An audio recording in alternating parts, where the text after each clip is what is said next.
Today I've got Professor Monica Singer here, who will talk a bit about this specific technology. Monica is the South African lead for Consensus, and Monica is also a recent winner of the Women in Africa Tech Award. That's Web 3.0, I believe. Monica, congratulations and welcome. Thank you. Thank you for having me. Such a pleasure to be here, and such a pleasure to be able to explain in very simple English how a blockchain and Web 3.0 is going to change the world and how it will have an impact on the retirement industry and really capital markets. I only have 20 minutes, so without further ado, I'm going to dive in, if that's okay with you, Chris. Perfect. Thank you, Monica. Thank you. So this, for me, is such a wonderful picture because for those that know me, I created Straight, the Central Securities Depository, 25 years ago, and I ran it for 20 years. So I was the caterpillar, okay? And then now I'm a butterfly. Why? Because imagine that having created the mother of all centralized registers that controls the stock market back office, to now saying, wait a second, this is not going to work. We need to decentralize. We need to move to the internet. We need to give up the mainframes. We need to give up Swift.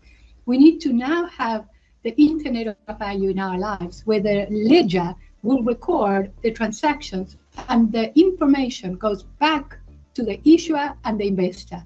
So this technology will completely empower the pension funds to have real-time information of the holdings in whatever investments they have, and it will empower the issuers to be able, for example, to see real time what's being traded and settled. And hopefully this, when this is fully implemented, it will all be done in real time.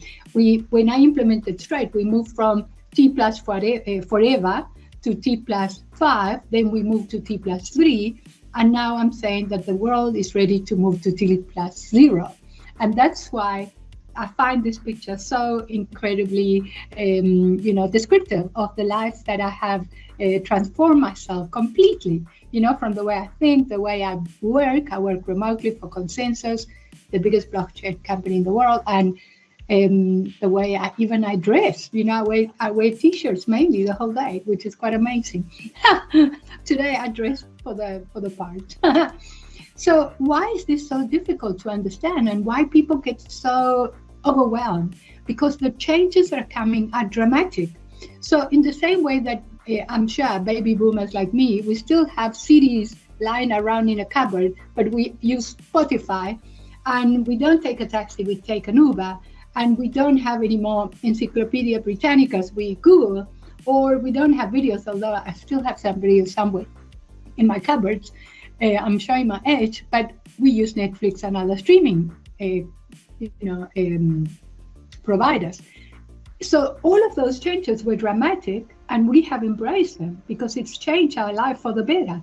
And that is exactly what I'm trying to explain today, that the changes that are going to replace the whole capital markets, from bonds, money markets, equities, is going to now impact finance in every possible way. And that's going to be absolutely enabled by the Internet of Value. And we believe that Ethereum is going to be the one that will prevail.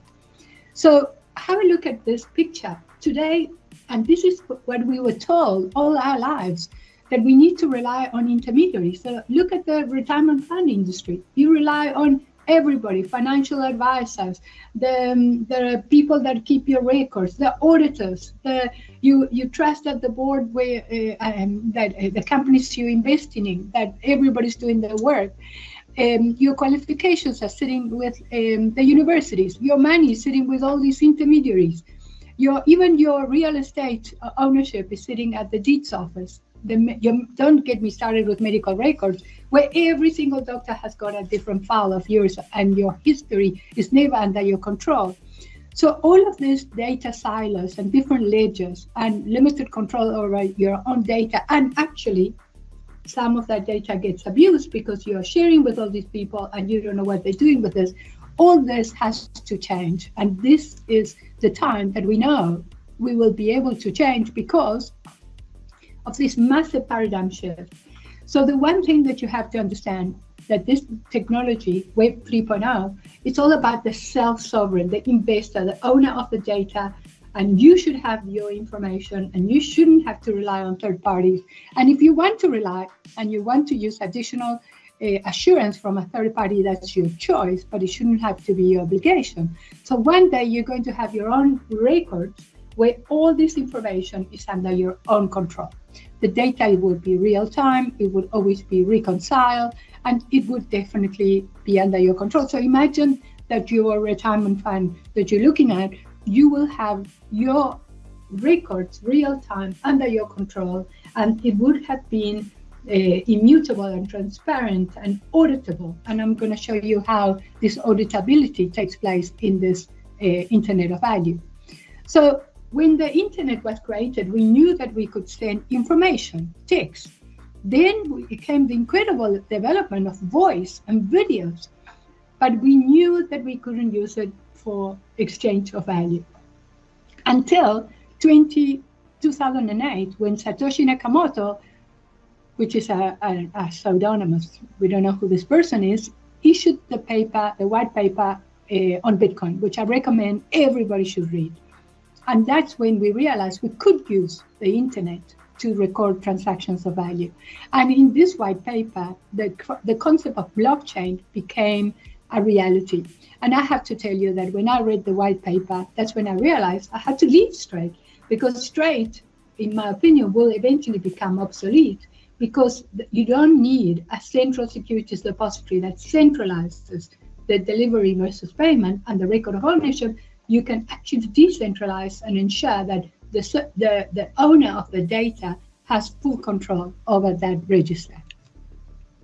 So can you see that the evolution of this technology is so dramatic? Because we understand the platform economy, that would be Web 2.0, which is all social media, but you still rely on a central database. And we have seen how, for example, Facebook, now called Meta, has abused the information of people sharing, and they share so many information that I cringe to think what people are sharing.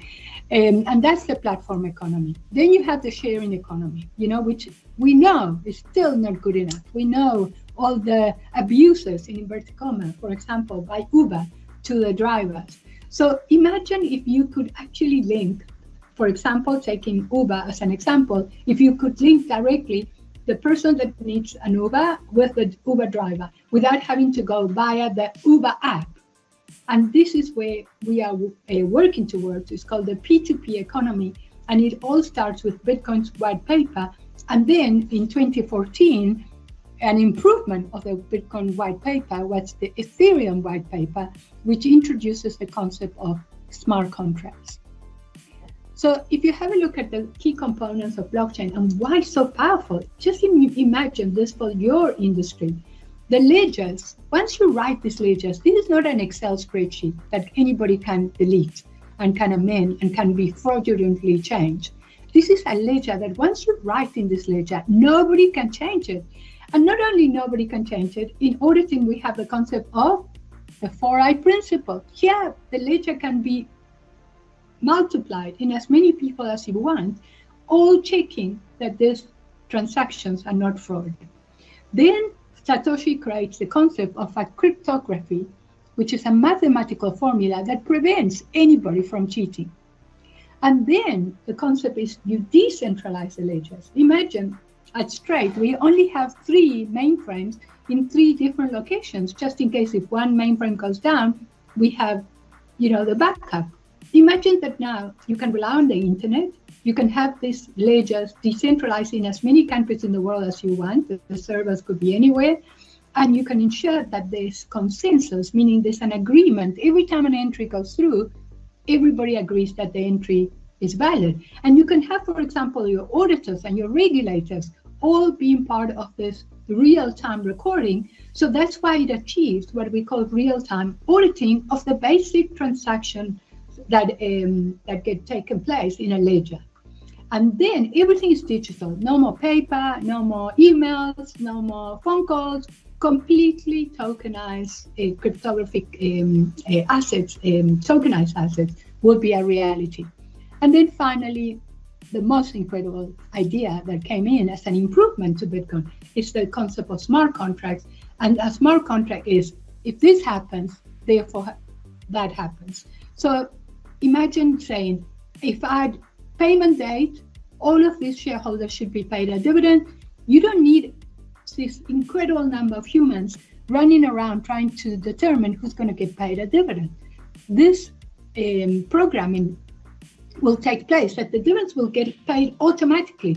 So imagine the consequences of how much cost can be reduced, because now you're reducing the friction. You allow direct interaction between the parties. Imagine how you can actually increase the speed of transactions. You don't have to wait for the auditor to come once a year to come and tell you if the numbers are correct. The auditors will be able to see this information real time and give you go ahead assurance in real time. And also imagine how much your risk will be mitigated, because it's immutable. It reduces fraud, hacking, and data manipulation.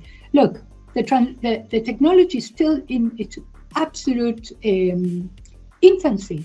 You know, like when the internet was created. So I used to say that we were in 1976, 78 of the internet. Now I think we are in the 80s, where we've proven the technology, but the user experience is still very clunky, and therefore the adoption hasn't really happened, even though Gartner forecasts that the total business value of blockchain is going to be 176 billion US dollars by 2025. And we are seeing incredible amount of work happening in this space and new ideas coming through every day. So it's a fascinating industry. The most fascinating thing for me is decentralization. Why? Because decentralization will be empowering the individual to look after themselves. And with that purpose, we can bring those that were unbanked, those people we left behind. As you know, in this industry, in financial markets, we have been very exclusive. We have not brought the people that didn't have a lot of money, because just the bank charges are ridiculous, or the remittances cost are way expensive. Imagine if we could reduce the cost so much that we could bring so many other people into financial inclusion. Then, of course, it's robust, because we're talking the internet, we're talking about major number of ledgers being kept around the world. So if someone attacks one ledger, they're going to have to attack 51% of all the ledgers, copy of these ledgers that you have. We also know that it's uncensorable. China tried to censor Bitcoin and it couldn't. And it cannot be censored anywhere in the world. And then truly it's egalitarian. You can work in this industry no matter where you live. You could be living in the middle of a township, as long as you've got the internet and you've got a laptop, then you can participate. So we believe that we are going to empower the youth to learn how to program, to learn how to use this technology, so that they all can participate in this economic change that we are bringing to the world. No more monopoly, no more. Straight is a natural monopoly that has to go, obsolete into the future.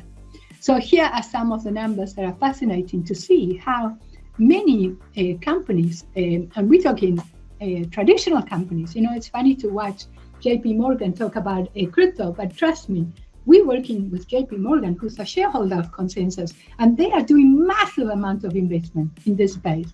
So just, be aware that the world is changing completely in front of our eyes. This is, for me, a fascinating slide.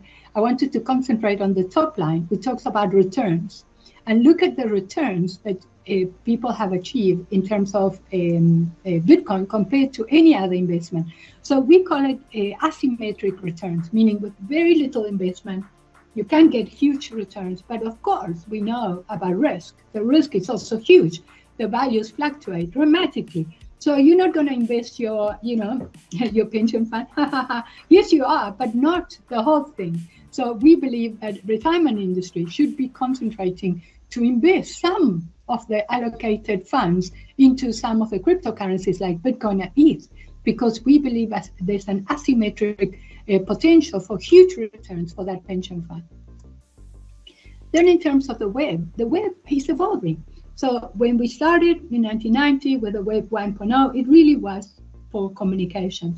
Then Web 2 came and it really introduced this social media concept, and all these companies that became very powerful, like Google, the fans, Facebook, Amazon, Apple, Google. But we depend on a central application where information gets recorded, and we are giving up our privacy and our data, and we don't care because we're getting for free all this functionality. But imagine that I now can give you an internet where you can have your own data, you can have your own privacy, you can actually control the information and still have the ability to have all this functionality that you have enjoyed until today. So this is also quite radical, how everything's going to change. So when the web started, we knew that you had to have a username and a password. Now some people sign directly with Google or with Facebook or with Twitter, which I don't recommend because of the security concerns. It's better to have your password and not sign in with Google and Web 2.0. As you can see, I'm not a fan. Even though they have made a massive difference to the world, I think it's time to now move away from the Web 2.0 social media applications. And we must move into Web 3.0, which is you will have your own wallet. Your wallet will have your identity. Your wallet will have all your assets and all the information that you need under your control. And you will share it when you want to share it, but not have the obligation to have to go via companies that you don't know what they do with your data. So here are some examples of companies that are already working in this space. I'm sure some of you are already, hopefully, using some of these applications. Like, for example, Telegram came to replace, let's say, WhatsApp, because we don't know what happens with WhatsApp information. So you do Telegram, and at least you know that information you're sharing is private. And there's many more applications like Discord, for example, and many others. So the world is changing, and nobody's talking about it. But trust me, during this period, what we call the crypto winter, what we are seeing is that the developers are very busy building the new world. So if you thought that change of the internet is going to be quite big, actually, have a look at the changes that are coming to the capital markets. If you look at this slide on the left-hand side, this is the reality of today.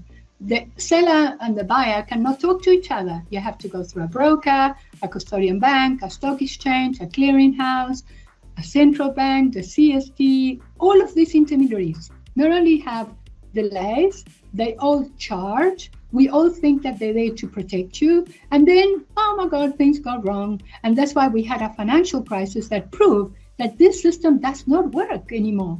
And that's why Satoshi said, what if I could go, I'm the buyer, I connect to the seller in the internet, no matter where in the world that seller is. And we've seen this already. It's happening in decentralized finance, even in centralized finance, we've seen that you can do this.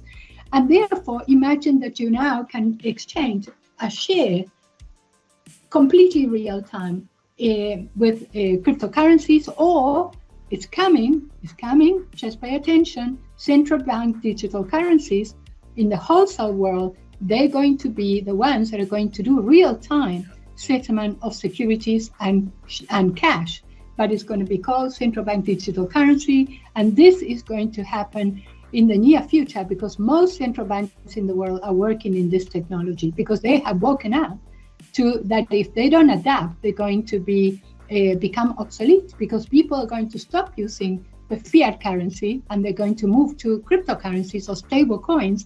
And we've seen that more and more, even in Nigeria, they implemented central bank digital currencies and people are refusing to use them because they're using cryptocurrencies. They don't trust the government. So you want to use a technology that you trust, which is a crypto. So our children are going to start having more power, more understanding of how to use this technology, and they will choose what they're going to use. And we won't be able to tell them, no, you need to go and buy shares in the JSE. They're going to buy shares in any market in the world using the Internet of Value.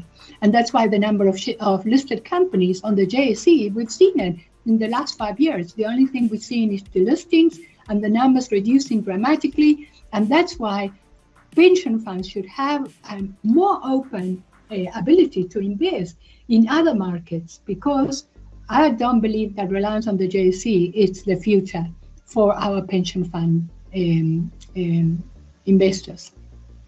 So imagine that these security tokens will have the ability to have 24/7 market, so every day, never a public holiday, incredible liquidity because it's anywhere in the world. You will be able to sell shares fractionally. That means the unit trust industry will be completely threatened, because what is the unit trust industry? It was trying to create fractional ownership of shares.